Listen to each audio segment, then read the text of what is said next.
মহাপুৰুষ শ্ৰীমন্ত শংকৰদেৱ গুৰুজনাৰ অনুপম সৃষ্টি হৈছে অংকীয়া নাটৰ ভাওনা। শ্ৰীমন্ত শংকৰদেৱ আৰু মাধৱদেৱে ৰচনা কৰা নাটসমূহক অংকীয়া নাট আখ্যা দিয়া হয়। ভাওনাৰ ভাও ভাৱৰীয়াসকলক হেঙুল হাইতাল বোলাই সজাই পৰাই তোলা শিল্পীসকলেই হৈছে ৰূপসজ্জাকাৰ। এওঁলোকে ভাওনাৰ চৰিত্ৰসমূহৰ বাবে সাজ সজ্জা, মেকআপ আৰু সাজ পোছাকৰ দৰে কামবোৰ কৰে। এইসকল শিল্পী ভাওনাৰ এক গুৰুত্বপূৰ্ণ অংগ, কিয়নো তেওঁলোকে চৰিত্ৰসমূহক জীৱন্ত কৰি তুলিবলৈ সহায় কৰে।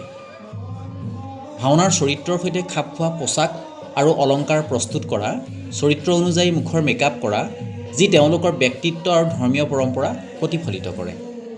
ভাওনাৰ চৰিত্ৰসমূহৰ বাবে প্ৰয়োজনীয় বিভিন্ন সামগ্ৰী যেনে শৰীৰৰ বিভিন্ন অংশত ৰং লগোৱা আদি কামো তেওঁলোকেই কৰে।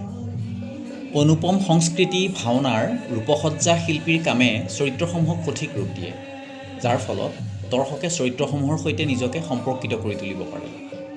তেওঁলোকে ভাওনাৰ ধৰ্মীয়, সামাজিক আদি সকলো বাৰ্তা দৰ্শকৰ ওচৰত সহজভাৱে উপস্থাপন কৰাত গুৰুত্বপূৰ্ণ ভূমিকা সদায় পালন কৰি আহিছে।